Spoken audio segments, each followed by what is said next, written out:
देखो, अब हमने जो लास्ट क्लास में पार्टनरशिप का कंसेप्ट डिस्कस किया था, मैंने आपको गुडविल का वैल्यूएशन तरीका समझाया था, उसमें कोई दिक्कत? ठीक है। अच्छा, गेनिंग सेक्रीफाइसिंग समझाया था, वो भी क्लियर था? ठीक है। अब है ना, एक बार आज हम लोग जो कंसेप्ट डिस्कस कर रहे हैं वो एक मेजर पॉइंट डिस्कस कर रहे हैं, that is joint life policy. ठीक है ना? वो एक नया कंसेप्ट है और क्वाइट इंपॉर्टेंट कंसेप्ट है। मैं आपको पहले वो कराता हूँ, जॉइंट लाइफ पॉलिसी। तो हेडिंग लगाता हूँ कॉपी में। देखो, जॉइंट लाइफ पॉलिसी।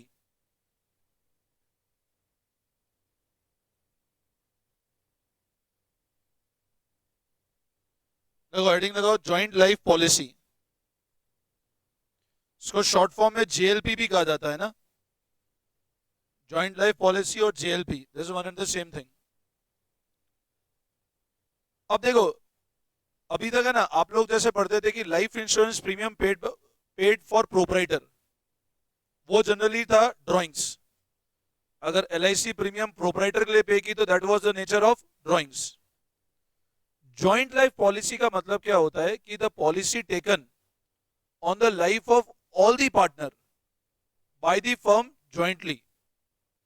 जैसे मान लो, एक फर्म है एबीसी की, मान लो मेसर्स एबीसी एंड कंपनी एक फर्म है, और इस फर्म में तीन पार्टनर। इसको बहुत अच्छे से समझना, यूनियो फिर 2 दिन बाद बोलो हमको जेल भी समझ में नहीं आया, क्योंकि मैं इसको पहली क्लास में जितना प्रॉपर समझा रहा हूं, फिर आगे आप डाउट पूछते रहोगे, इसलिए बहुत ध्यान से अच्छे से समझना है इस टॉपिक को। और one of the very important topic है जेएलपी फाउंडेशन लेवल पे। अब मान लो एक फर्म है मेसर्स एबीसी एंड कंपनी के नाम की, और इस फर्म में तीन पार्टनर हैं, ए, बी और सी। जॉइंट लाइफ पॉलिसी का मतलब क्या होता है? ऐसी पॉलिसी जो फर्म ने तीनों पार्टनर्स के लिए नाम पे ले रखी है, और ये पॉलिसी फर्म ने ली है, पार्टनर ने इंडिविजुअल नहीं ली है। मेरी बात फिर सुनना ध्यान से। जॉइंट लाइफ पॉलिसी का मतलब होता है ऐसी पॉलिसी जो फर्म ने ली है on the life of all these three partner. मतलब मान लो फर्म एलआईसी ऑफिस जाती है और जाकर के बोलती है कि हमको इन तीनों पार्टनर की जिंदगी पे पॉलिसी चाहिए। तीनों ही कंबाइंड एक ही पॉलिसी ली, अलग अलग नहीं ली। ए, बी और सी पे जॉइंट लाइफ पॉलिसी ले ली, और मान लो पॉलिसी ली लेट से 5 लाख रुपए की। उस पॉलिसी का वैल्यू कितना है? 5 लाख रुपए। तो जॉइंट लाइफ पॉलिसी का मतलब क्या होता है? The policy which is taken on the life of all the partners bye the firm. और ध्यान रखना, it is not a drawing, ये पार्टनर ने नहीं ली है। एल आई सी पॉलिसी अगर कोई प्रोपराइटर लेता था तो उसको हम लोग क्या ट्रीट करते थे? Drawings. Butt joint life policy is not in the nature of drawings. तो लिखो आप, it is the policy taken by the firm. It is the policy taken by the firm. It is the policy taken by the firm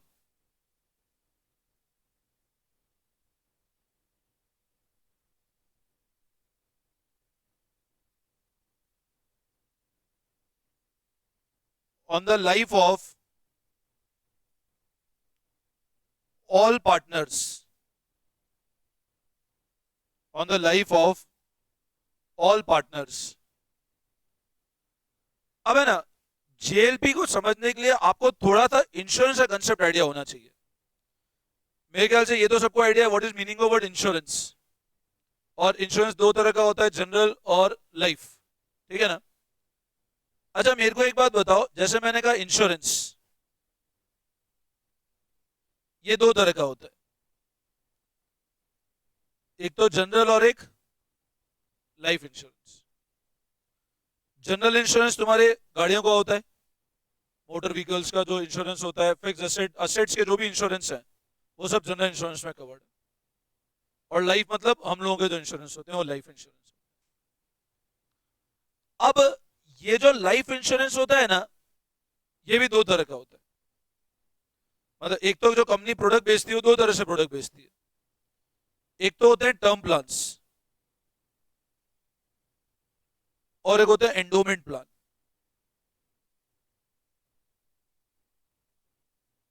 एक तो होता है term plan और एक होता है एंडोमेंट प्लान। अब मेरे को है ना एक बात बताओ, पहले इंश्योरेंस की बात करते हैं हम लोग, फिर मैं जनरल लाइफ और फिर टर्म और एंडोमेंट बताता हूँ। इंश्योरेंस मतलब रिस्क कवर है मेरा, और रिस्क कवर को लेने के लिए क्या पे करना पड़ता है मेरे को? प्रीमियम। जैसे मान लो मैंने एक कार परचेज किया, और मान लो उस कार की 5 लाख रुपए उस कार की कॉस्ट है, बट इस कार का इंश्योरेंस करने के लिए मैंने क्या पे किया होगा? और मान लो मैंने 20,000 का प्रीमियम दिया, मैंने कितने का प्रीमियम दिया? और कार का इंश्योरेंस जनरली 1 साल का होता है। अब मेरे को बताओ, साल एंड हो गया, कार को कुछ भी नहीं हुआ, ना तो कोई एक्सीडेंट हुई, ना कोई चोरी वोरी हुई, ना थेफ्ट हुआ, ना लॉस हुआ, ना कोई एक्सीडेंट हुआ। अब मान लो अपन ने पॉलिसी ली थी 1 अप्रैल को, पॉलिसी खत्म होने वाली है 31 मार्च को। अब 30 मार्च का दिन आया, तुमको पता है अगली 1 अप्रैल को वापस अपने को नया प्रीमियम देना है। वापस 1 अप्रैल, मान लो ये 2020 था, 2021 1 अप्रैल को अपने को वापस से प्रीमियम भरना है। अब आप परेशान, यार 30 मार्च आ गई और कार को कुछ हुआ ही नहीं। अब परेशान हो, कार का तो एक्सीडेंट हुआ, ना कार चोरी हुई, जबर सी 20,000 रुपये लग गए। अब तुम, या तो अब एक तरीका है भैया कि 20,000 की प्रीमियम देके कितना कार की वैल्यू कवर्ड है? 5 लाख। मतलब अगर कार चोरी हो जाएगी तुमको कितने रुपए मिल जाएंगे? 5 लाख। अब या तो इसको चोरी करवाओ, या उसको कहीं भिड़ा दो जाकर के, तो तुमको लगेगा मैं पैसा वसूल किया। लेकिन मान लो कुछ भी नहीं करा, तो अगली 1 तारीख आई वापस, 1 अप्रैल 21, इंश्योरेंस कंपनी वाले 31 मार्च को आपको इंश्योरेंस कराना पड़ेगा। अगली तारीख पे कराओगे तो इंश्योरेंस ही खत्म हो चुका है। 31 मार्च को मान लो कंपनी वाले का फोन आता है, भैया कि आपका इंश्योरेंस खत्म हो रहा है, वापस इंश्योरेंस करवा लो। तो नहीं, मैं तो नहीं करा रहा, ना तो कार भिड़ती है ना कहीं चोरी होती है, मैं तो नहीं कराऊंगा। ऐसा होगा क्या? नहीं। मतलब आप इंश्योरेंस कवर क्यों लिया? क्योंकि अल्टीमेट अपना रिस्क प्रोटेक्शन है, अगले साल वापस इंश्योरेंस कराएंगे। तो ये जो होता है ना जनरल इंश्योरेंस, इसमें एक बहुत बड़ा फीचर होता है कि आपने प्रीमियम पे किया और प्रीमियम लैप्स हो गया। अगर आपका नहीं हुआ, कार का एक्सीडेंट नहीं हुआ, कुछ नहीं हुआ, तो जो आपने प्रीमियम पे किया वो खत्म हो गया, कोई रिटर्न नहीं मिलेगा। अब आप उसको बोलो 31 मार्च को, देख भाई ना तो कार एक्सीडेंट हुई ना कुछ हुआ, तो प्रीमियम में से मेरे को वापस कुछ पैसा रिफंड कर, तो मैं अगले साल का इंश्योरेंस कराऊं। 20,000 10,000 तो रिफंड कर, मैं तो पकड़ के 20,000 भर दिए फिर। तो आपने पैसा दिया रिस्क कवरेज का, आप 20,000 रुपए देकर 5 लाख का रिस्क कवरेज का बेनिफिट उठा रहे हो। मेरी बात समझे आप? यस और नो? आजकल एक और इंश्योरेंस आ गया लाइफ के अंदर, मेडिकल। ठीक है ना? ये तो बात की हमने जनरल इंश्योरेंस की। बोलो इसमें कोई दिक्कत? बहुत सिंपल कंसेप्ट। अब अगर मैं आता हूं लाइफ इंश्योरेंस पे, जैसे जो आजकल बहुत सारी लाइफ इंश्योरेंस कंपनी है, बिगेस्ट LIC है, फिर HDFC लाइफ, बहुत सारे बैंक्स की भी अपनी अपनी कंपनीज हो गई आजकल।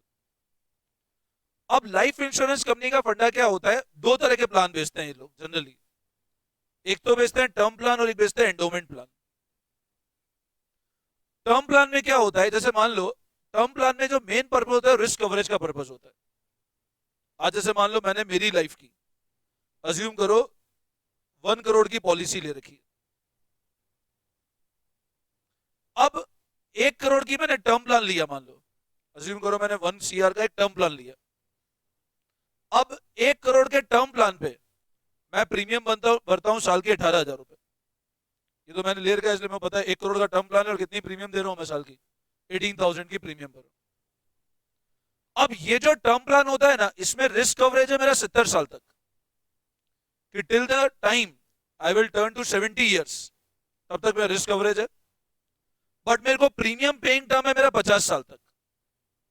प्रीमियम कब तक देनी है? जब तक मैं 50 ईयर का हूं तब तक प्रीमियम देनी है। और रिस्क कवरेज कितना कंपनी ने दे दिया मेरे को? 70। लेकिन इसमें क्या होगा पता है? अब मान लो जैसे अज्यूम करो मैंने पॉलिसी ली at the age of 31 year. जब मैं 31 ईयर का था तब मैंने पॉलिसी ली, और मान लो पहले साल मैंने 18,000 प्रीमियम दी, अब दूसरे साल फिर मैंने 18,000 दी। ऐसे करके मेरे को कितने साल तक पेमेंट करना है प्रीमियम का? 20 साल तक देना है। बट मैं रिस्क कवरेज कितने साल का ले लिया? जिस दिन मेरी एज है उससे कितने साल ले लिया मैंने? 40 साल का रिस्क कवरेज। इसमें ऐसा ऐसा भी होता है 19 ईयर्स तक रिस्क कवरेज मिलता है, बट प्रीमियम का अमाउंट बहुत बढ़ जाता है फिर। अब मैंने क्या लिया 70 ईयर्स तक, कि 70 ईयर्स तक फैमिली सेटल हो चुकी होगी, और फिर मेरे अगर उस टाइम तक मान लो अपन सरवाइव करे, तो या उसके पहले अगर अपनी डेथ हो गई तो फैमिली को उस टाइम तक सपोर्ट चाहिए, but once I have turn 70 years family settle हो चुकी। तो ये हुआ लाइफ इंश्योरेंस के अंदर। लेकिन इसमें क्या होता है पता है, टर्म प्लान के अंदर आपने 18,000 रुपए पे किए, मान लो पहले साल पे किया और पहले साल ही डेथ हो गई, और अज्यूम करो आपने मंथली सिस्टम ले रखा है, मंथली में 18,000 को भी आपने कहा भैया मैं तो हर महीने के हिसाब से दूंगा, तो आपकी किस्त आती है लगभग 1,500 रुपए महीने के हिसाब से। अब आपने 31 ईयर्स पे जनवरी के महीने पॉलिसी ली और पॉलिसी लेते ही एक महीने की प्रीमियम दी और डेथ हो गई, तो कंपनी कितना क्लेम पे करेगी आपके फैमिली को? 1 करोड़ का क्लेम पे करेगी कंपनी आपकी फैमिली और पॉलिसी अप्रूव हो गई है तो। लेकिन मान लो आपने 20 साल तक प्रीमियम पे की और डेथ नहीं हुई, तो अपनी रिस्क कवरेज 40 साल तक है। तो ये टर्म प्लान में क्या होता है, जो प्रीमियम आप पे करते हो ना, पे और फिर क्या हो जाती है वो प्रीमियम लैप्स खत्म। जैसे जनरल इंश्योरेंस होता है वही होता है टर्म प्लान। आपने प्रीमियम पे किया, आप वापस कंपनी को रिटर्न नहीं मांगोगे कि भैया हमको क्या बेनिफिट मिलेगा। आप यहां एक चीज देखो, 18,000 रुपए प्रीमियम देकर के आपका रिस्क कवरेज कितना हो रहा है? 1 करोड़ का रिस्क कवरेज। तो प्रीमियम आपने दी और वो पैसा खत्म हो गया। आपने प्योर पर्पस क्या था? Risk coverage. मेरा प्योर पर्पस क्या था? Risk coverage. ये भी समझ में आता है? अब आते हैं हम लोग जो कंपनीज बेचती है, एक और प्लान होता है जिसको हम कहते हैं एंडोमेंट प्लान्स, और इसके अंदर जनरली इसको कहा जाता है यूलिप। इसको जनरली क्या कहा जाता है? ULIP, unit linked insurance plan. Unit मतलब आपका इन्वेस्टमेंट भी हो रहा है और साथ में आपका इंश्योरेंस भी चल रहा है। अब इसका मतलब क्या होता है एंडोमेंट का? मान लो हमने पॉलिसी ली, अब मान लो मेरे पास 2 पॉलिसी है, एक LIC की पॉलिसी है, जैसे मान लो जीवन लाभ करके एक पॉलिसी है। अब ये एंडोमेंट प्लान है। इसमें क्या हुआ, मैं साल का 1 लाख रुपए प्रीमियम भर रहा हूं और मेरे को 15 साल तक प्रीमियम पे करना है। मतलब टोटल मैंने कितना जमा करा है कंपनी के पास, और हर साल 1-1 लाख जमा करा है। और इसमें इस कंपनी ने मेरे को श्योरिटी दी कि 18वें साल पे आपको हम लोग इसके साथ में 21 लाख का पेमेंट कर देंगे, और रिटर्न करेंगे 21 लाख रुपए, और अगले 18 साल तक आपका 10 लाख का रिस्क कवरेज रहेगा। कितना रिस्क कवरेज है? 10 लाख तक का रिस्क कवरेज है। तो मेरे दोनों पर्पज अचीव हो गए। एक तो पर्पज किसका अचीव हुआ मेरा, मेरे को ऐसा नहीं लगा यार पैसा जो दे रहा हूं डूब रहा है। आपको ऐसा नहीं लग रहा है आप हर साल 1 लाख दे रहे हो, डूब नहीं रहा है। आपको रिस्क कवरेज भी दे दिया और साथ में आपको एक और क्या दे दिया उनने, तो पैसा आपको रिटर्न भी और इंश्योरेंस भी है। अब मेरे को एक बात बताओ, अगर आपके सामने ऑप्शन आता है टर्म प्लान और एंडोमेंट प्लान, कौन सा अच्छा प्लान है? टर्म प्लान अच्छा है कि एंडोमेंट प्लान अच्छा है? बताओ, which is more better, term plan और एंडोमेंट प्लान? बताओ, थोड़ा सा दिमाग लगाओ, कौन सा बेटर, और कारण बताओ। एंडोमेंट प्लान नहीं अच्छा? सबसे ज्यादा सेल जो होते हैं इंश्योरेंस के अंदर वो होते हैं टर्म प्लान्स। एंडोमेंट प्लान में सबसे बड़ा प्रॉब्लम क्या है, आप देखो 1 लाख रुपए देकर के रिस्क कवरेज बहुत कम है। 1 लाख रुपए प्रीमियम दे रहे हो, 10 लाख का रिस्क कवरेज, जहां आप रिटर्न एक्सपेक्ट करते हो। तो रिटर्न कंपनी दे तो रही है, और पैसा भी अगर आप इसकी कंपाउंडिंग देखोगे ना तो 6 लाख रुपए बढ़ा है 15 साल में, 18 साल में 6 लाख रुपए बढ़ा है सिर्फ। तो वो बहुत बड़ा इंक्रीज नहीं है आपका। मतलब अगर आप बैंक की FD कराओ, बैंक 6% ब्याज दे तो इससे ज्यादा पैसा बन जाता है अपना। तो इंश्योरेंस जो प्रोडक्ट है वो मेनली लेना क्यों चाहिए? रिस्क कवरेज के लिए। बट लोग नॉर्मली इसको इन्वेस्टमेंट मोटिव से भी लेते हैं, रिटर्न कोई मिलता नहीं इंश्योरेंस में। अब ये जो एंडोमेंट प्लान होते हैं ना, एंडोमेंट प्लान मतलब ऐसा प्लान जहां पे मैंने प्रीमियम पे किया, एक टाइम बाद मेरे को मेरा प्रीमियम के साथ में ब्याज से पैसा मिल जाएगा, कुछ बोनस वोनस मिल जाएगा, और रिस्क कवरेज भी साथ में। बट एंडोमेंट प्लान अच्छे अच्छे भी होते हैं, ऐसे भी बहुत अच्छे अच्छे प्लान होते हैं, पेंशन प्लान होते हैं, बहुत तरह के अलग अलग तरह के प्लान आते हैं। बट जो मोटा मोटा स्ट्रक्चर है इंश्योरेंस का वो ये होता है, टर्म प्लान में रिफंड नहीं होता है और एंडोमेंट प्लान में रिफंड हो जाता है पैसा। अब मान लो एग्जांपल समझो, मिस्टर ए ने एक पॉलिसी ली और मान लो 10 लाख की पॉलिसी ली। पॉलिसी कितने की थी? 10 लाख। अब 10 लाख रुपए क्या चीज है? 10 लाख रुपए उसकी इंश्योर्ड वैल्यू है। जैसे मैंने बताया 5 लाख की गाड़ी का इंश्योरेंस कराया, 20,000 प्रीमियम दिया, तो इंश्योरेंस हुआ 5 लाख का, बट प्रीमियम कितना पे किया? 10,000 का या 20,000 रुपए। अब मिस्टर ए ने एक पॉलिसी ली जिसकी वैल्यू कितनी थी?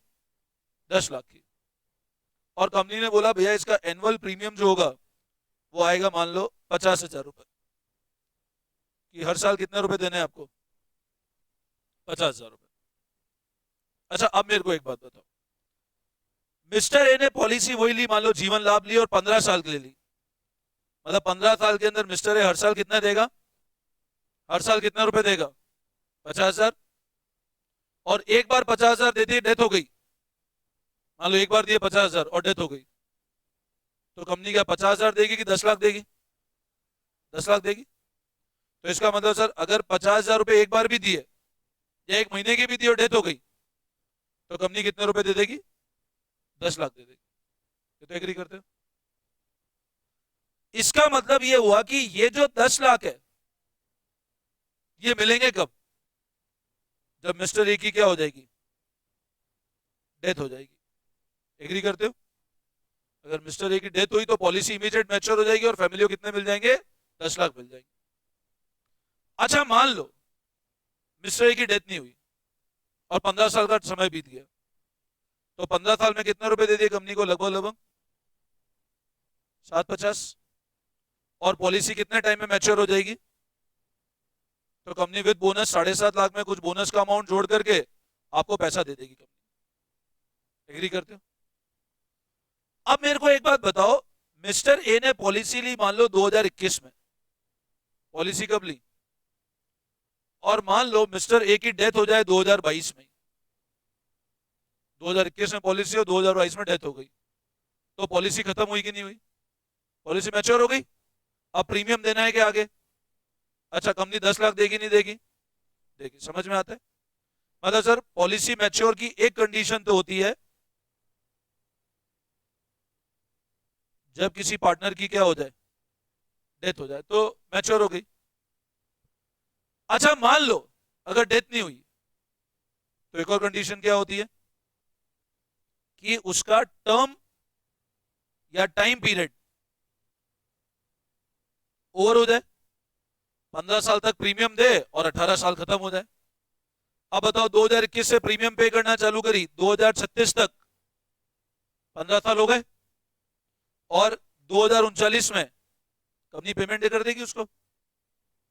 तो मैच्योरिटी दो कंडीशन होती है, या तो पर्सन की डेथ हो जाए या फिर टाइम पीरियड खत्म हो जाए। अच्छा इसके अलावा कोई कारण है मैच्योर होने का? और कोई कारण है जहां से मैच्योर हो सकती है? नहीं होगी।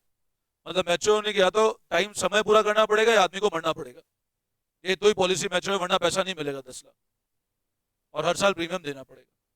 बोलो ये समझ में आता है? यहां तक कोई दिक्कत? अब मान लो सिचुएशन ऐसी हो, मिस्टर ए ने 2021 में 50,000 रुपए भरे और प्लान एंडोमेंट था, मतलब इसमें आपको कुछ पैसा वापस मिलेगा, प्रीमियम लैप्स नहीं है। टर्म प्लान होता तो डे 1 पे पता है जो प्रीमियम गया वो खत्म हो गया, नहीं मरे तो गया, खत्म हो गया प्रीमियम, और मर गए तो पूरा पैसा मिल जाएगा। इंश्योरेंस कवरेज बहुत बड़ा होता है। टर्म प्लान में बेनिफिट क्या होता है? छोटी प्रीमियम में बहुत बड़ा कवरेज होता है। आज अगर 1 लाख का टर्म प्लान लो तो 5-7 करोड़ का इंश्योरेंस हो जाएगा, बट वो एंडोमेंट प्लान में 1 लाख पे 10 लाख का इंश्योरेंस हो रहा है आपका। मेरी बात समझे आप? अब आप एक बात समझना, मान लो मिस्टर ए ने एक पॉलिसी ली, प्रीमियम पे किया, 50,000 रुपए प्रीमियम भरा, पहले साल प्रीमियम दिया, पॉलिसी इशू कर दी कंपनी ने। 2022 में भी उसने 50,000 भरा। अब 2022 के बाद ये मिस्टर ए था, इसका एक दोस्त था मान लो मिस्टर बी, ये इसका मिस्टर बी एक दोस्त था, और ये मिला इससे, बोले क्या इंश्योरेंस क्या कर रखा है बता भाई। तो इसने बताया देख मैंने 50,000 की एक पॉलिसी ली जिसमें 15 साल तक प्रीमियम देना है, 10 लाख का रिस्क कवरेज है, और 18वें साल में कंपनी पैसा दे देगी। अब होता है ना मार्केट में एडवाइस करने वाले लोग, ये क्या पॉलिसी ली, तो बेकार पॉलिसी, को रिटर्न ही नहीं बैठ रहा तेरा, बोले कितने साल की प्रीमियम देती। अब मिस्टर ए बी ने ऐसी गणित बताई उसको, बोले कि अरे तो बेकार है, रिटर्न बैठेगा नहीं, कोई मतलब वाली बात नहीं है, इसको बंद करा करूँ दे और नई पॉलिसी पे प्लान कर। तो 50,000 रुपए साल के भर रहा है, 15 साल तक भरता रहेगा, फिर 15 साल में 7.5 लाख भरे और नहीं बैठा रिटर्न तो ज्यादा बैठेगा नहीं और रिस्क कवरेज भी बहुत कम है। बोले काम कर, इसको बंद कर। अब नई पॉलिसी की प्लानिंग करते हैं। अब मिस्टर बी के ए के दिमाग में आ गई यार तो जबरदस्ती 50,000 साल के। अब मिस्टर ए को 2023 में एजेंट आया कि भैया वो 50,000 की प्रीमियम भरो। अब ये अपने कंफ्यूज हो गया, अरे पॉलिसी चलाएं कि बंद करें। अब ये कंपनी को बोले जाकर के काम करो 10 लाख दे दो मेरे को। कंपनी को गया 2023 में और बोलता है एक काम करो मेरे 10 लाख मेरे को लौटा दो। कंपनी देखी 10 लाख, बोले क्या तो पॉलिसी मैच्योर ही नहीं हुई। अब पूछा मैच्योरिटी कंडीशन क्या है, या तो मरो आप या टाइम पीरियड पूरा करो, और टाइम पीरियड पूरा करो तो पैसा दो। तो इसने कहा मर भी नहीं सकते और टाइम पीरियड भी पूरा नहीं कर सकते। तो अब ये कंपनी को बोलते हैं यार देखो मैं ये पॉलिसी नहीं चलाना चाह रहा, मैं तो ये पॉलिसी को बंद करना चाह रहा हूँ। बोले अगली प्रीमियम, बोले मेरे को तो नहीं देनी अगली प्रीमियम। तो ये पूछता है जो मैंने 1 लाख रुपए दी उसका क्या होगा, जो मैं 2 साल तक 1 लाख रुपए उसका कुछ तो दो। अब कंपनी ने ऐसा बोला, यहां पर कंपनी एक टर्म यूज करती है जिसको कहते हैं सरेंडर कर रहे हो आप। सरेंडर मतलब अब आप बोल रहे हो भाई हमको नहीं करना है अभी आगे, तो कंपनी बोलती है इसका मतलब आप पॉलिसी क्या करना चाहते हो। कंपनी पूछा मैच्योर हुई, इसने बोला मैच्योर हो गई पॉलिसी। बोले मैच्योर तो हुई नहीं, मैच्योर तो तब होगी जब डेथ हो या टाइम पीरियड पूरा हो, दोनों ही कंडीशन पूरी थी, तो मैच्योर तो नहीं होगी। लेकिन ये बोलता है अब मेरे को पॉलिसी बंद करनी है, और बंद को कंपनी ने इंग्लिश में बोला क्या कर दें, वो सरेंडर करना चाहता है। सरेंडर मतलब हाथ खड़े कर दिए पैसा देने को। लेकिन वो कंपनी को ये पूछता है अब बताओ ये जरूरी है सरेंडर 2 साल बाद करे, हो सकता है 5 साल बाद सरेंडर करे, नहीं जम रहा उसको पैसा देना, 7 साल बाद सरेंडर। बहुत सारी पॉलिसी होती है जो आदमी पे करता है आगे नहीं कंटिन्यू कर रहा है, तो तुमने क्या करा। तो जैसे आप फाउंडेशन कर रहे हो, मान लो आगे नहीं बनी बात, तो डिग्री सरेंडर ही कर दोगे ना बीच में। अब इंस्टीट्यूट को बोला बाद में कि भैया हमने 9,300 भर दिए, ये कोचिंग का पैसा भर दिया, रिफंड करो, तो इंस्टीट्यूट बोले कुछ नहीं मिलेगा। इंस्टीट्यूट कमाता तभी तो है, कितना बड़ा फंड हो गया सी इंस्टीट्यूट के पास, इतना बड़ा कॉर्पस इकट्ठा हो गया, बच्चे पैसा भर देते हैं और करते ही नहीं डिग्री, तो इंस्टीट्यूट के मजे कोचिंग वालों के मजे, है ना। तो अब यहां कंपनी भी क्या करे बेचारी, कंपनी का नहीं देखो भैया हमने तो पॉलिसी ये मान के दी थी आप 15 साल तक प्रीमियम दोगे, और अब नहीं दोगे तो, लेकिन अब मिस्टर ये परेशान है यार, मैं 5 साल तक मैंने या 1-2 साल तक 1 लाख भरे, वो तो डूब गए पैसे। भाई इससे बैंक की एफडी कराता तो पैसा तो मिलता ब्याज समेत। अब मिस्टर ए जाकर कंपनी को बोलता है आप बताओ मेरे को कितना पैसा दोगे आप। अब नॉर्मली एंडोमेंट प्लान हुआ या टर्म प्लान हुआ, यहाँ पे टर्म प्लान में तो ऐसे आपने पैसा दिया इमीडिएट डूब गया, टर्म प्लान में तो दिक्कत ही नहीं, आपने पे किया, आप नहीं पे करोगे तो पॉलिसी खत्म हो गई, तो रिफंड की पहले डेट से पता है रिफंड नहीं आएगा। बट एंडोमेंट प्लान में क्या होता है, रिफंड के प्रोविजंस होते हैं, और उसमें कंपनी जनरली क्या असेस करती है, सरेंडर वैल्यू क्या असेस करके रखती है, सरेंडर वैल्यू, कि अगर आप पॉलिसी को बंद करा दोगे, आपको लगता है हमको नहीं करना है, तो एक टाइम के बाद आपको कुछ वैल्यू मिलेगी लेकिन नुकसान तो होगा, ये तो वाजिब बात है नुकसान होगा, क्यों आप प्लानिंग के हिसाब से काम नहीं करा आपने। आप बोलो 1 लाख की प्रीमियम पे करी, हमको पैसा 1 लाख दो, 1 लाख तो नहीं देगी कंपनी। और सरेंडर भी जनरली कंपनी अलाउ कब करती है, जब मिनिमम कितने साल कंप्लीट हो जाए, आपको 3 साल तो कैरी करनी पड़ेगी पॉलिसी, वरना आपका पैसा गया पूरा। अब कंपनी ने एक और शेड्यूल बताया, देख भाई सरेंडर वैल्यू इस तरह से, कोई बंदा पहले साल 50,000 प्रीमियम देता है और पहले साल बाद ही बंद करा देता है, बोलता है अब नहीं करना मेरे को, तो कंपनी बोलती है उस केस में सरेंडर वैल्यू क्या है, कुछ नहीं मिलेगा, गए 50,000 रुपए। बोले मैं 50,000 दिए, बोले गए, जीरो पैसा, अब कुछ नहीं, आपने सरेंडर कर दी। ये पॉलिसी आपको डे 1 पे कंपनी जब इशू कर रही है, आप साइन करो तो सब कुछ लिखा है कंडीशंस, ये बाद में नहीं बता रही कंपनी। आपका जो पॉलिसी बॉन्ड आता है, इंश्योरेंस में जो पॉलिसी बॉन्ड आएगा उसमें सब कुछ लिखा है कि आपने पहले साल के एंड पे बंद की, 3 साल तक जनरली कंपनी अलाउ ही नहीं करती पैसा बंद करना, वहां सरेंडर जीरो ही चलती है। 2 साल प्रीमियम पे की 50,000, कंपनी ने बोला तब भी सरेंडर वैल्यू जीरो, 2 साल बाद बंद करो 1 लाख गए, कुछ नहीं मिलेगा, गए पैसा डूब गया। 3 साल पे करी, अच्छा मान लो 2 साल बाद डेथ हो जाए तो पॉलिसी मैच्योर हो गई, तब तो 10 लाख पूरा ही मिल जाएगा, तब तो सरेंडर वैल्यू बात ही खत्म हो गई। 3 साल पे करी, फिर सरेंडर वैल्यू क्या हो गई, लेकिन कंपनी बोला अगर चौथे साल भी भर दोगे तो आपको सरेंडर वैल्यू 80,000 है। इसका मतलब ये हुआ कि अगर ये बंदे ने 4 साल तक प्रीमियम भरी कितने रुपए, तो चौथे साल के एंड पे कंपनी कितने, अगर ये बंद कराएगा तो ये 80,000 कम मिलेंगे, जब क्या करेगा वो बंद कराएगा, तो कितने रुपए मिल जाएंगे, 80,000। अब ऐसे धीरे धीरे अब सरेंडर वैल्यू बढ़ती जाएगी। आपने और 50,000 दिए, अब कंपनी ने बोला अब सरेंडर वैल्यू मान लो 31 हो गई। अब धीरे धीरे अकॉर्डिंगली इंश्योरेंस का बढ़ती जाएगी पॉलिसी कि 5 साल बाद आप 2.5 लाख दे चुके हो तो कुछ तो मिले आदमी को। बट सरेंडर वैल्यू में हमेशा नुकसान होगा, ये हमेशा ध्यान, आपको लॉस होगा ही सही, क्योंकि आपने कंडीशंस पूरी नहीं करी। बोलो यहां तक कोई डाउट? यहां तक क्लियर है? अब इतनी राम कहानी मैंने बता दी, इसका पार्टनरशिप से क्या लेना देना है समझना। पार्टनरशिप में दो केस है। अब मान लो एक फर्म है एबीसी की, में 3 पार्टनर है ए बी और सी, इनका रेशियो था 3:2:1। और फर्म ने क्या कर रखी है, इन तीनों के नाम पे एक ज्वाइंट लाइफ पॉलिसी ले रखी है। अकाउंटिंग कैसे होते हैं वो सेकेंडरी बात है, मैं आपको पहले कंसेप्ट समझा रहा हूं, फिर अकाउंटिंग समझाऊंगा। फर्म ने इन तीनों के नाम पे क्या ले रखी है, एक ज्वाइंट लाइफ पॉलिसी ले रखी है। और पॉलिसी का अमाउंट था मान लो 10 लाख रुपए का, और तीनों के नाम पे ज्वाइंट पॉलिसी थी। ज्वाइंट मतलब तीनों के नाम पे पॉलिसी है, एबीसी तीनों के नाम पे पॉलिसी। जैसे आजकल टर्म प्लान में ऐसी पॉलिसी आती है, हस्बैंड वाइफ के ज्वाइंट नाम पे बिकती है पॉलिसी। आपने कपल पॉलिसी ले ली और उसमें एक बंदा की भी डेथ हो गई तो पॉलिसी मैच्योर हो जाएगी। जब ज्वाइंट में पॉलिसी ली है तो even if single person dies policy mature होगी, जरूरी है तीनों को मरना पड़ेगा। मान लो एबीसी की ज्वाइंट लाइफ पॉलिसी ली, कितने की, सिर्फ एक की डेथ हो गई तो भी 10 लाख की पॉलिसी मैच्योर होगी। बात समझ आई? अब ज्वाइंट लाइफ पॉलिसी ली कितने की, 10 लाख की, और अज्यूम करो एबीसी 3 पार्टनर्स हैं और एक ही डेथ हो गई। अब बोलो एक ही डेथ हुई तो पॉलिसी मैच्योर हुई कि नहीं हुई? मैंने ही बताया डेथ पे पॉलिसी मैच्योर होती है, तो पॉलिसी मैच्योर हुई ना। तो बताओ क्या सरेंडर वैल्यू मिलेगा कि 10 लाख मिलेगा? पूरा पूरा 10 लाख मिलेगा। अच्छा बताओ एक ही डेथ हुई तो क्या सिर्फ एक को मिलेगा क्या? पॉलिसी तो फर्म की है, ये पॉलिसी किसकी है? तो 10 लाख तीनों पार्टनर्स को मिलेंगे ना, एबीसी को 3:2:1 में। यस और नो? ये समझ में आती? अच्छा मान लो अगर 3 पार्टनर्स हैं और ए फर्म से रिटायरमेंट ले लेता है, ए ने फर्म से क्या ले लिया, रिटायरमेंट। अब रिटायरमेंट लेता है तो ये बोलता है हिसाब किताब करो मेरा।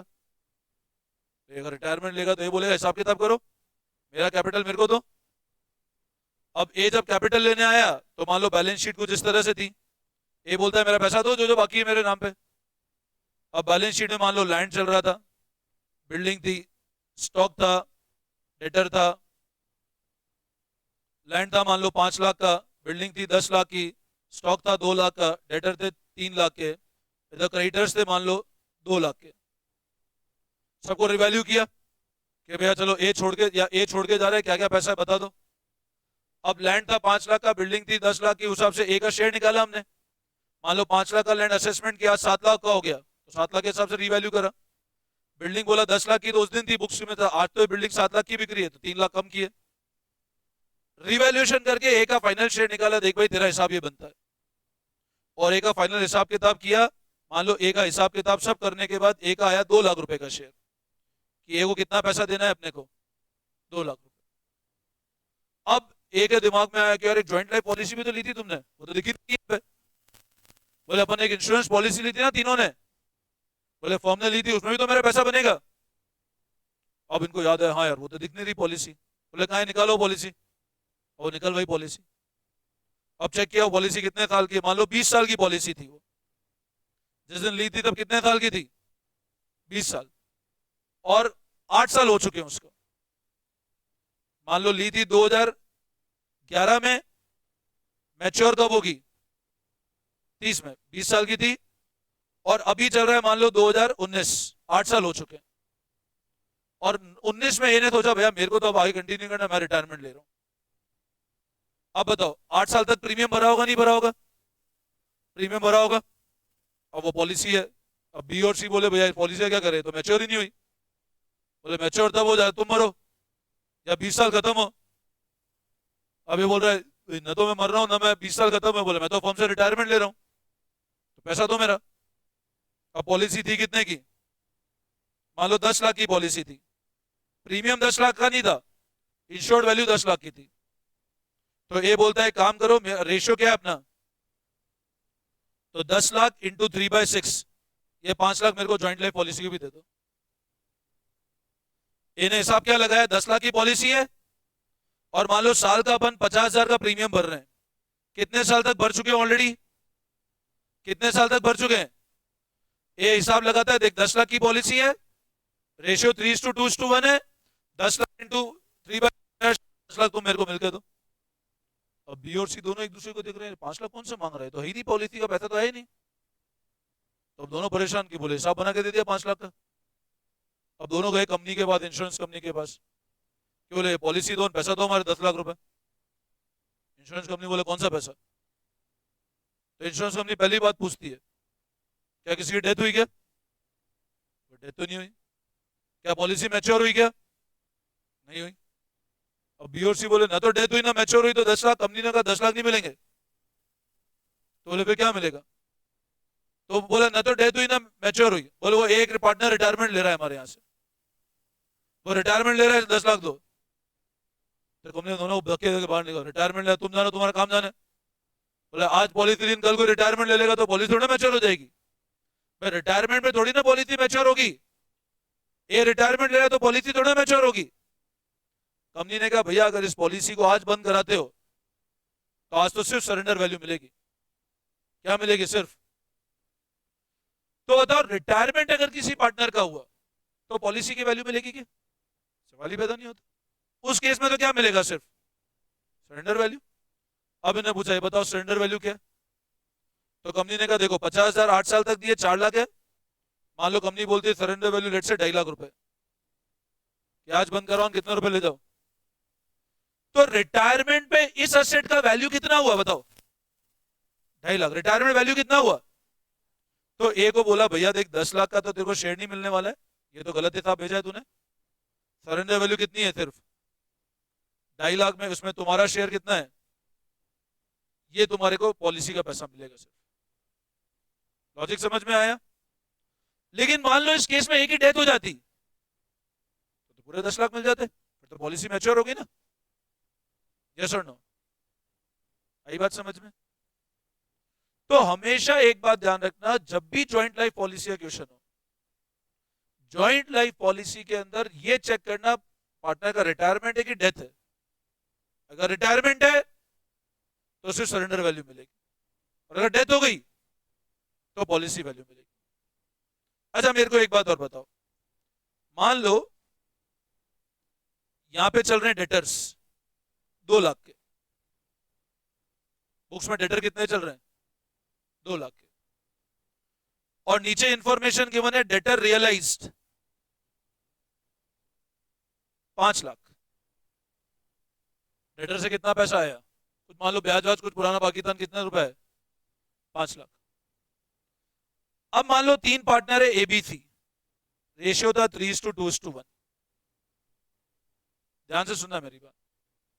डेटर 2 लाख के थे और रियलाइज कितने हुए? 5 लाख। मैं बिल्कुल सिंपल कंसेप्ट समझा रहा हूं आपको, बिल्कुल इजीली समझ में आ जाएगा। 2 लाख के डेटर थे, रियलाइज हुए 5 लाख। एबीसी का रेशियो कितना है? अब मेरे को एक बात बताओ, अगर ए का अपन हिसाब किताब बनावे कि भैया ए को कितना पैसा मिलेगा, तो जब आप रीवैल्यूएशन बनाओगे,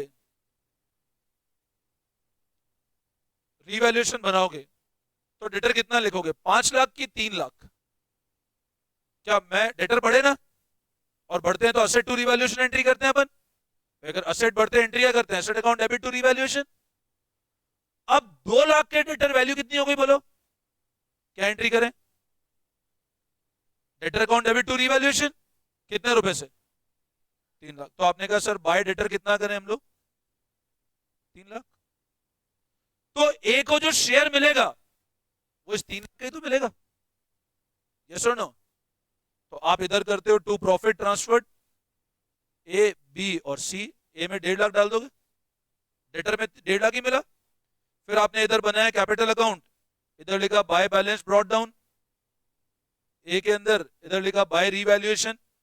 कितना लिखोगे रीवैल्यूएशन? 1.5 लाख ही तो लिखेंगे। मैं जितना बाकी 2 लाख का तो बेनिफिट दे चुके हो ना आप।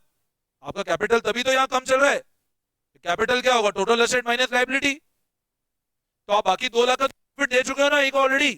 बुक्स में चल रहा है ना कैपिटल माइनस एसेट है, तो एक को अगर डेटर 2 लाख के 5 लाख, 3 लाख के तो बेनिफिट देना बाकी है अपने को। 2 लाख का दे चुके हैं अपन, तभी तो बुक्स में चल रहा है डेटर। सेल बुक करी होगी ना आपने, भाई डेटर कैसे आया होगा बताओ? डेटर टू सेल, सेल आपकी ट्रेडिंग में गई होगी, उसका प्रॉफिट निकला होगा, वो एक ऑलरेडी मिल चुका है। तो डेटर को 3 लाख का ही तो बाकी है अपने को, मतलब डेटर के नाम का 3 लाख का हिसाब एक का बाकी है। यस और नो? अच्छा मान लो इधर बिल्डिंग चल रही है 10 लाख की, और मान लो बिल्डिंग से रियलाइज हुए 15 लाख। अब बोलो बिल्डिंग कितनी चल रही है? बोलो कितने की चल रही है? और रियलाइज कितने हुए? मतलब बोलो कितने रुपए देने बाकी है बिल्डिंग के? तो 5 लाख का हिसाब बाकी है, बाकी 10। भाई बैलेंस शीट में जो फिगर है वो तो हिसाब हो चुका है ना, तभी तो उसके अगेंस्ट कैपिटल चल रहा है उसका। यस और नो? जब आप कैपिटल का पैसा दोगे तो बिल्डिंग ऑटोमेटिक सेटल हो गया। अपन ए को यहाँ पे कैपिटल का दे रहे हैं ना पैसा, भाई जब ए रिटायरमेंट ले रहा है तो कैपिटल का पैसा दे रहे हैं, तो बिल्डिंग इसके अगेंस्ट ही चल रही है। बट हाँ, वो बिल्डिंग जो 10 लाख की 15 लाख हुई, उसके 5 लाख देने बाकी है अपने को। यस और नो? अच्छा मान लो इधर क्रेडिटर्स चल रहे थे 2 लाख के, और क्रेडिटर का सेटलमेंट हुआ मान लो 3 लाख पे, तो 1 लाख लेने बाकी है अपने को। 1 लाख का हिसाब जो ए का प्रोपोर्शन हो ले, वाजिब है कि नहीं है? मतलब सर जो बैलेंस शीट में चल रहा है वो फिगर तो कैपिटल सेट ऑफ हो चुके हैं, और जो एप्रिशिएशन डेप्रिशिएशन है वो सेटल करना बाकी है। यस और नो? ठीक है, अब मेरी बात सुनना। अब मान लो ऐसा है सिचुएशन, इधर लिखा है, अच्छा एक और चीज बताओ, मान लो डेटर इधर दिख ही नहीं रहा आपको, डेटर इधर है ही नहीं, और नीचे बोल रहे हैं कि कोई डेटर थे उनसे रियलाइज कितने हो गए, तो कितने का हिसाब करना बाकी है? पूरे 5 लाख का हिसाब करना बाकी है ना? अब मान लो ये बैलेंस शीट चल रही है, इस बैलेंस शीट में इधर लिखा है जेएलपी 50,000, कितना लिखा है जेएलपी? 50,000। और एक बैलेंस शीट ऐसी चल रही है जिसमें आपको जेएलपी दिख ही नहीं रहा है, और इधर लिखा है जॉइंट लाइफ पॉलिसी वो सरेंडर, ये रिटायरमेंट हुआ। क्वेश्चन आपको ये भी नहीं बोलेगा मान लो सरेंडर वैल्यू, आपको पता होना चाहिए रिटायरमेंट सरेंडर वैल्यू मिलेगी। या मान लो क्वेश्चन लिखा है जॉइंट लाइफ पॉलिसी वो surrender and insurance company paid ₹1,50,000। अब बोलो इसका मतलब क्या हुआ कि सर जॉइंट लाइफ पॉलिसी बंद कराई, रिटायरमेंट हुआ, पॉलिसी बंद कराई, पॉलिसी मैच्योर तो होगी नहीं, और इंश्योरेंस कंपनी ने कितना पैसा दे दिया? 1.5 लाख रुपए। तो इसका मतलब ये जो 50,000 थे, इसके बदले में कितने रुपए आए? 1.5 लाख। मतलब बोलो कितने का एप्रिसिएशन हुआ पॉलिसी में? तो 1 लाख का बेनिफिट देना बाकी है, 50,000 दे चुके हैं अपन बेनिफिट। भाई 50,000 इधर कैपिटल चल रहा होगा ना, जैसे आपकी जेएलपी असेट साइड चल रही है, तो जब 50,000 की जेएलपी कितने पे रिवैल्यू हुई? 1.5 लाख पे, तो 1 लाख रुपए और दे दो, बाकी 50,000 दे चुके हो ना आप। यस और नो? भाई ज्वाइंट लाइफ पॉलिसी 1.5 लाख रुपए है, और ऑलरेडी बुक्स में कितनी चल रही है जेएलपी? तो जब जेएलपी 50,000 ऑलरेडी चल रही है, मतलब 50,000 का तो आप एडजस्टमेंट कर चुके हो ना, अब कितना और करना बाकी रहा? भाई वही तो बात है डेटर वाली, 2 लाख के डेटर थे, 5 लाख पे रिवैल्यू हुए, तो 3 लाख और देना बाकी है। तो 50,000 की जेएलपी आगे 1.5 लाख हुए, तो 1 लाख देना बाकी है। और मान लो 50,000 चल रही है, 30,000 ही है जेएलपी से, तो 20,000 का लेना बाकी है। वो का वही एसेट का एडजस्टमेंट है, कोई नया एडजस्टमेंट नहीं है। और मान लो यहाँ पे जेएलपी दिखाई नहीं आपको एसेट साइड, और नीचे लिखा है जेएलपी सरेंडर हुई, और इंश्योरेंस कंपनी ने पे किया 1.5 लाख रुपए, और बैलेंस शीट में जेएलपी नहीं दिख रही, तो पूरे 1.5 लाख देने पड़ेंगे आपको। यस और नो? Getting my point? तो यहां पर एक चीज समझना, अब अगर ये 2 केस हैं, पहला केस वो था जिसमें जेएलपी आपको असेट साइड नजर आ रही थी, दूसरा केस वो था जिसमें जेएलपी असेट साइड नजर नहीं आ रही थी। अब जेएलपी असेट साइड नजर आ रही है, तो जेएलपी मतलब कहीं ना कहीं डेबिट हुआ होगा, भाई कहीं ना कहीं डेबिट किया होगा तभी दिख रहा है।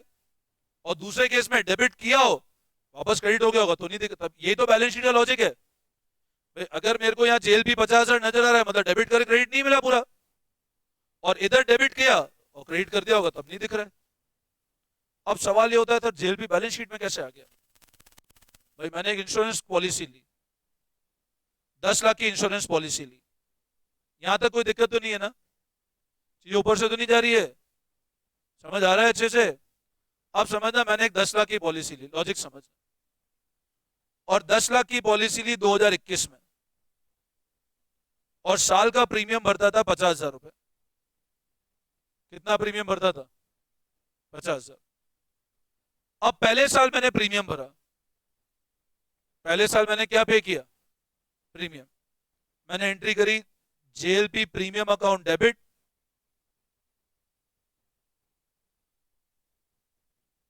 To bank. ये फर्स्ट ईयर के एंड पे एंट्री करी। अब मैं कर दूं ये जो जेएलपी ये 10 लाख है, ये मेरी बुक्स में असेट बता दूं, तो असेट है क्या ये 10 लाख तो आपको मिलना ही नहीं है, तो 15 साल बाद मिलोगे, मरोगे तब मिलेगा। तो आपने एंट्री फिर पहले साल प्रीमियम पेमेंट की करी, नॉर्मल एंट्री प्रीमियम की, जेएलपी प्रीमियम टू बैंक। अब साल एंड हुआ। अब अकाउंटिंग दो तरह से करते हो, मान लो आप इंश्योरेंस कंपनी से जाके पहले साल के एंड पे पूछते हो कि भैया अगर ये पॉलिसी अभी मैं बंद कर दूं, कुछ पैसा दोगे क्या आप? कंपनी बोलती है अभी तो कुछ नहीं देंगे, अभी तो आपने जो पैसा दिया वो पूरा डूब गया आपका। तो लॉजिकली मेरे को सोच के बताओ, अगर आपने पैसा दिया और पहले साल जीरो सरेंडर वैल्यू है, आपने पे किया और पहले साल सरेंडर वैल्यू कितनी है? जीरो, तो क्या आप उसको असेट बुक में कर सकते हो क्या, या इसको पूरा राइट ऑफ करना पड़ेगा? ये तो आपको पूरा खर्चा हो गया ना। अगर आप पहले साल के एंड में पॉलिसी बंद कर दो तो पूरा पैसा गया। तो आप बोलोगे सर फिर इस केस में तो एंट्री करेंगे पीएनएल टू कितने रुपए से, और जेएलपी बुक्स में एग्जिस्ट नहीं करेगी। अब मान लो पहले साल के एंड पे रिटायरमेंट ले लिया, तो कुछ भी नहीं मिलेगा जेएलपी का, इंश्योरेंस कंपनी दे नहीं, सरेंडर हम कहां से दें, तो रिटायरिंग पार्टनर कुछ भी नहीं मिलेगा। यही बात समझ में? अब सेकंड ईयर आया और कंपनी ने कहा ठीक है सरेंडर वैल्यू 10,000 रुपए। क्वेश्चन बोलता है सरेंडर वैल्यू कितनी है? 10,000। लेकिन ये 10,000 कब मिलेंगे? जब इस साल सिर्फ पॉलिसी चलाओगे या प्रीमियम दोगे? प्रीमियम नहीं दिया 10,000 थोड़े मिलेंगे। अब सेकंड ईयर वापस आपने प्रीमियम दिया, आपने एंट्री करी जेएलपी प्रीमियम टू, और इस बार एंट्री कितने से करी? लेकिन आपको ये पता है, अब जैसे मान लो मैं जेएलपी का अकाउंट बनाऊं, लेजर बना दूं, मैं इधर क्या लिखता हूं? पहले साल, पहले साल लिखा टू बैंक 50,000, और इधर लिखा बाय, पहले साल तो क्लोज हो गया, बैलेंस है ही नहीं। अगला साल आया, मैंने फिर पे किया, लेकिन मेरे को पता है अगर इस बार मैं पॉलिसी बंद कराऊंगा तो कितने रुपए मिलेंगे मेरे को। लॉजिक समझना बहुत अच्छे से कि पार्टनर को क्यों बेनिफिट नहीं मिल रहा है वापस आके। 50,000 मैंने प्रीमियम पे किया, लेकिन इस बार मेरे को कितने रुपए मिल जाएंगे? 10,000 मेरा असेट है, बंद कराओ 10,000 मिल जाएंगे। तो मैंने अकाउंटिंग इस तरह करी, मैंने कहा असेट है तो एक काम करो, यहां लिख देता हूं मैं पहले से, असेट था डेबिट बैलेंस मैंने पहले से लिख दिया, 10,000 तो मेरे को मिलेंगे। तो अब बताओ राइट ऑफ कितना करना है अपने को सिर्फ, यस और नो? अब मेरे को एक बात बताओ, आपने प्रॉफिट से चार्ज किया ही कितना? अब प्रॉफिट से चार्ज 40 किया, तो जो पीएनएल बनेगा उसमें एंट्री क्या होगी? 40। इसका मतलब पार्टनर को 10,000 रुपए आपने कम भाई, अगर खर्चा 40 से चार्ज किया ना, जबकि पे कितना किया, तो पार्टनर से 440 ही हुआ, पार्टनर को 10,000 रुपए ज्यादा बढ़ के जाएगा ना फिगर। भाई मान लो अगर मैं पीएनएल ऐसे बनाता और यहां लिखता टू जेएलपी 50,000, तो पार्टनर से 50,000 पूरा चार्ज कर लिया। तो जब आपने लिखा ही 40 है, तो पार्टनर को 10,000 रुपए का पेमेंट ज्यादा हुआ ना, ऑटोमेटिक प्रॉफिट ज्यादा दे दिया आपने। और असेट साइड में तो 50 ही कम हो गया बैंक, बट पार्टनर आपने खर्चा कितना बुक किया सिर्फ, तो पार्टनर को 10,000 का बेनिफिट दे चुके हो आप, इनडायरेक्टली दे दिया, बट 10,000 का बेनिफिट तो मिल गया ना पार्टनर को, यस और नो? तो आपने प्रीमियम चार्ज ही कितना किया? 40, यस और नो? अब इस साल जो बैलेंस शीट बनी, वो बैलेंस शीट में आपको जेएलपी कितना दिखेगा? 10,000, यस और नो? लेकिन पहले साल की बैलेंस शीट में जेएलपी नहीं दिखेगा, और दूसरे साल की बैलेंस शीट में जेएलपी कितना दिखेगा? 10,000। अब तीसरा साल फिर आया, आपने इसको फिर कैरी फॉरवर्ड किया आगे, अब तो टू बैलेंस, अब सरेंडर वैल्यू बढ़ेगी इस साल, आपने इस साल फिर प्रीमियम पे किया, 50,000। अब इस साल कंपनी ने बोला सरेंडर वैल्यू होगी लेट से पिछले 10 से इस साल मान लो बोल दिया 25,000 होगी। अब मान लो आपको एडजस्टमेंट इस तरह से गिवन है, बैलेंस शीट गिवन है 10,000 और आपको ऐसा गिवन है कि ईयर 1 2 3 सरेंडर वैल्यू, इधर गिवन है 0, इधर गिवन है 10, इधर गिवन है 25 और लिखा mister a retired at the end of 3rd year, mister retired at the end of, ऐसा गिवन है क्वेश्चन में। और साथ में ये भी गिवन है पॉलिसी वैल्यू की 10 लाख की थी और mister a retired at the end of 3rd year. अब आप मेरे को एक बात बताओ, अगर मिस्टर ए ने 3rd ईयर के एंड पे रिटायरमेंट लिया और पॉलिसी वैल्यू कितने की थी, तो बताओ 10 लाख का कुछ लेना देना है क्या? तो मतलब ही नहीं है, खत्म है, तो ये तो मिलना ही नहीं है। लेकिन अब आपको समझना पड़ेगा 3rd ईयर के एंड पे रिटायरमेंट लिया, 3rd ईयर के एंड पे सरेंडर वैल्यू कितनी है और ऑलरेडी कितना कर चुके हो, मतलब कितना और देना रहा अपने को, 15 देना रहा, यस और नो। अब इस क्वेश्चन में आपको ये जज करना पड़ेगा, आपको क्वेश्चन ऐसे मिलेंगे डायरेक्ट कि सरेंडर वैल्यू गिवन है, अब आपको देखना पड़ेगा 15,000 और देने अपने को। और मान लो यहां ऐसा लिखा होता mister A died at the end of 3rd year, तो पॉलिसी मैच्योर हो गई। इसका मतलब कितने रुपए मिलेंगे अब? 10 लाख या 10,000 की चीज कितने पे चली गई अब? तो 990 तो मिले, मतलब बेनिफिट तो 990 का ही मिलेगा ना। एक को 10,000 तो दे चुके हो ना आप ऑलरेडी। अगर मिस्टर ए की डेथ हो गई तो कंपनी पूरा 10 लाख देगी, बट ए को बेनिफिट तो आपको 990 के शेयर में देना पड़ेगा ना। 10,000 तो आपने ऑलरेडी बेनिफिट दे चुके हो पहले ही उसको। तो इस केस में डेथ होगी तो कितना रुपए मिलेंगे? सिर्फ 990 में जो उसका शेयर है वो मिल जाएगा 3/6 को। समझ में आया? Getting my point? ये एक ओवरऑल कंसेप्ट होता है जॉइंट लाइफ पॉलिसी का। अब इसके अकाउंटिंग के 3 अलग अलग मेथड्स हैं, वो हम लोग फिर नेक्स्ट क्लास से डिस्कस करते हैं। ठीक है, चलो, thank you all of you.